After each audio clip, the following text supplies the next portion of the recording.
Hello guys, nongeye kubasuhuza abakunzi ba Skillnet Rwanda, ishuri ry'abanyarwanda aho twigira ikoranabuhanga, tukiga n'ibindi bintu byinshi bigiye bitandukanye, ariko tukiga uburyo ki twashobora gukoresha ibikoresho byacu by'ikoranabuhanga twiguriye bikatubyarira umusaruro cyangwa se bikatugirira umumaro. Nk'uyu munsi rero mbazaniye amahirwe mashya, ngiye kubereka uburyo ki wakapurayinga kuri iyi scholarship, abantu murangije kwiga senior 6, abantu mushaka kwiga kaminuza, mushaka kwiga kuri full funded cyangwa se kuri kaminuza izakwishyurira byose. Hano hari itangazo, ibyo bita ngo University of Technology and Art of Byumba.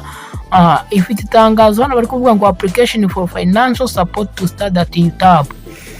Iyi UTAB rero yashyizeho itangazo rivuga yuko hamwe na niyo bita Shansen International bari gutumira abantu bose babyemerewe ko bagomba, hari gahunda bagira yitwa Study Now Pay Later, iga nonaha uzishyure nyuma, cyangwa se iga ku ideni uzishyure nyuma. Rero barashaka abantu babyujuje bashaka kuziga ibintu bikurikira. Niba wumva ushaka kubyiga, itangazo ngiri, ariko njye ngamije kukubwira itangazo, ahubwo ngamije kukubwira ngo ibi bintu nawe wabyikorera ukapurayinga ukareba amahirwe yawe ko akunda. Rero niba ushaka kwapurayinga, gendana nanjye intambwe ku yindi, ntusigare, ndaje nkwereke uko wabigenza.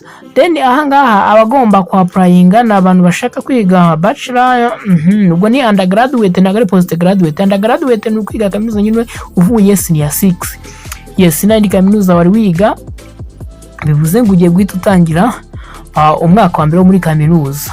Baravuga ngo uziga Bachelor of Science with honor in Animal Production, Bachelor of Science with honor in Crop Production, Bachelor of Science with honors in Management of Forest Plantation in the Natural Ecosystem, Bachelor of Science with honors with Renewable Energy, Bachelor of Arts with honors in Social Work. Ubwo rero icyo bita the Shansen's Income Share Agreement ISA izakwishyurira ibintu byose bizasabwa mu kwiga muri iyi kaminuza. Rero abantu bishaka cyangwa se abantu bumva bakeneye kwiga cyangwa se bakeneye kugira ni gahunda yitwa ngo iga nonaha uzishyure nyuma, igubu ku idene uzishyure ryari uzishyure nyuma.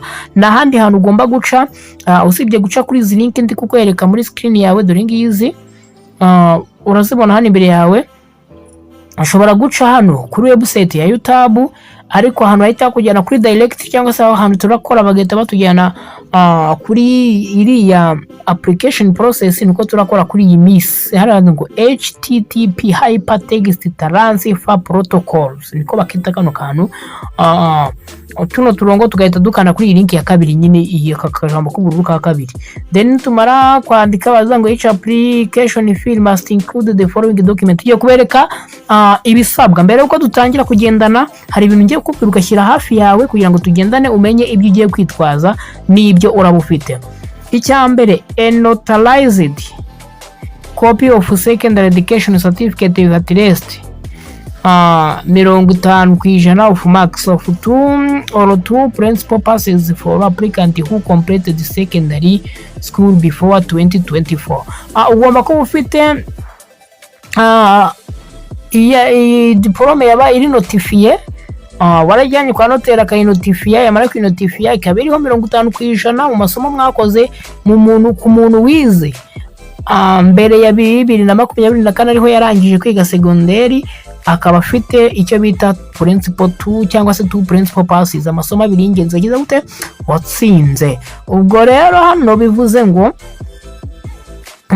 copy of national ID, ugomba kuba ufite kopi ya yinuza yawe ya irangamuntu yawe.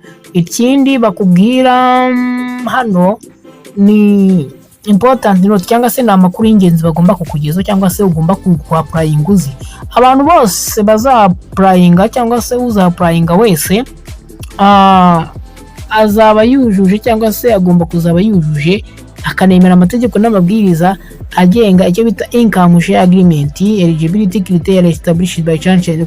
Ugomba kwemera kuzajya wishyura amafaranga igihe uzaba ubonye akazi kuri iyo digiri uzaba umaze gukorera. Nubona amafaranga ugomba kwemera ayo masezerano yo kuzajya wishyura ku mushahara wawe.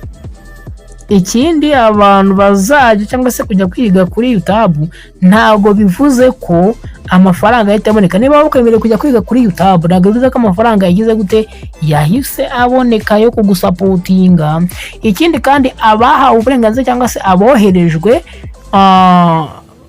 bazajya basabwa cyangwa se bazaba basabwa kwitabira inama izaba cyangwa se umuhuro, twakwita umuhuro w'abazahura ndetse bari kumwe n'ababahagarariye cyangwa se ababarera, ariyo bita guardians, ababarera, ababitaho, abantu bakuru nyine bazabashyize muri application yawe mbere y'uko amashuri agize gute cyangwa se mbere y'uko amasomo atangira. Ibyo ni ibintu ugomba kugira gute kwitwaza. Noneho candidate who are granted Chancheni's ICA financial support will be officially notified in collaboration with Chancheni and YouTube to start their study with May 2026 intake.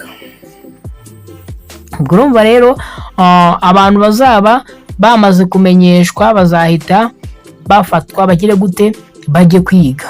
Ubwo rero uko bivuze nuko ugomba kugira gute, nuko buri wese agomba guhita yaprayinga. Umuntu ushaka kwaprayinga ni karibu.